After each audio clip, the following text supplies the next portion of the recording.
ನಾನು ಹೊರಗಡೆಯಿಂದ ಬಂದಿರೋನಲ್ಲ, ನಿಮ್ಗೆ ಗೊತ್ತಿಲ್ಲ.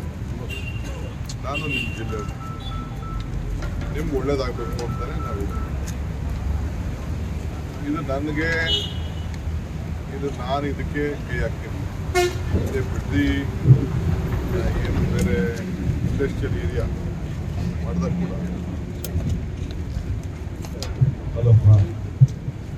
ಇಂಡಸ್ಟ್ರಿಯಲ್ ಏರಿಯಾ ಮಾಡಿದಾಗ ಕೂಡ ಬಿಡ್ದಿ ಇಂಡಸ್ಟ್ರಿ ಏರಿಯಾ ಆಗ ಅವತ್ತಿನ ಕಾಲದ ಸರ್ಕಾರ ಯಾವ ರೀತಿ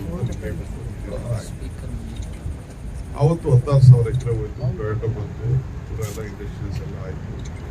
DC ತಮಿಳ್ನಾಡು ಅಧಿಕಾರಿ ಎಲ್ಲ ಈಗ ಅದಾದ್ಮೇಲೆ ದಿನ 35-40 ವರ್ಷ ಗೌರವಾನ್ವಿತರಾಗಿರ್ಬೋದು, ಅವರೆಲ್ಲ ಕೂಡ ಇದನ್ನ ಆಳ್ಕೊಂಡು ಎಲ್ಲ ಸೇರಿ ಆಡಳಿತ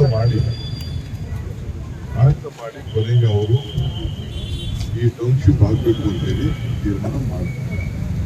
ಟೌನ್ಶಿಪ್ ಆಗಬೇಕು ಅಂತ ತೀರ್ಮಾನ ಮಾಡಿದ ಮೇಲೆ ಇದನ್ನ ಅವತ್ತೇ ಯಾವ್ದಾದ್ರು ಸರ್ಕಾರದಲ್ಲಿ ಒಂದು ತೀರ್ಮಾನ ಮಾಡೋದಕ್ಕೆ ಅದಕ್ಕಿಂತ ಏನೋ ನನಗೆ ಗೊತ್ತಿಲ್ಲ. ಅವ್ರ ಕೈಯಲ್ಲಿ ಇದನ್ನ ಬಿಡುಗಡೆ ಮಾಡಕ್ಕೆ ಅವ್ರ ಕೈಲಿ ಆಗಲಿಲ್ಲ. 2 ಬಾರಿ ಚೀಫ್ ಮಿನಿಸ್ಟರ್ ಕೂಡ ಅವ್ರ ಕೈಲಿ ಬಿಡುಗಡೆ ಮಾಡೋಕ್ಕಾಗಲಿಲ್ಲ. ಬಿಜೆಪಿ ಜೊತೆ ಸರ್ಕಾರ ಮಾಡಿದ್ರೆ ಕೂಡ ಅವ್ರ ಕೈಲಿ ಮಾಡೋಕ್ಕಾಗಲಿಲ್ಲ. ಈ ಮಧ್ಯದಲ್ಲಿ ಈ ಜಾಗನೆಲ್ಲ DLFಗೆ ತೆಗೆದುಕೊಳ್ಬೇಕು ಅಂತ ತೀರ್ಮಾನ ಮಾಡಿ DLF ಅವ್ರ ಕೈಲು DLF ತಗೊಂಡು ಅವರು ಬಂದು ಇಲ್ಲಿ ನೀರು, ಉಷ್ಣಾವಧಿ ನದಿ ನೀರು ಇದನ್ನೆಲ್ಲ ನೋಡ್ಬಿಟ್ಟು ಮನೆಗೆ ನಮ್ಮ ಕೈಲೂ ಆಗುದಿಲ್ಲ ಅಂತ ಅವರು ದುಡ್ಡ ವಾಪಸ್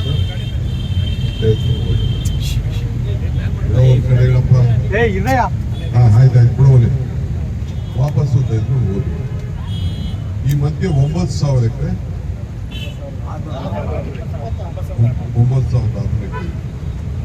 9,600 ಎಕರೆಯಲ್ಲಿ 1,000 ಎಕರೆ ಇಂಡಸ್ಟ್ರಿಯಲ್ ಪರ್ಪಸ್ಗೆ 912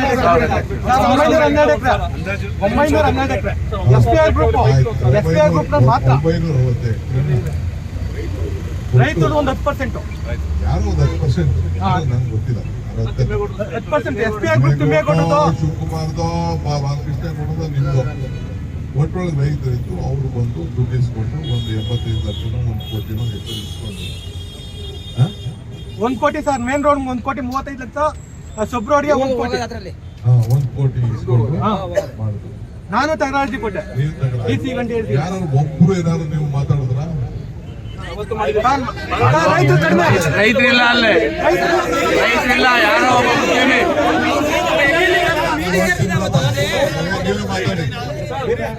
ರೈತರಿಲ್ಲ ಅಲ್ಲೇ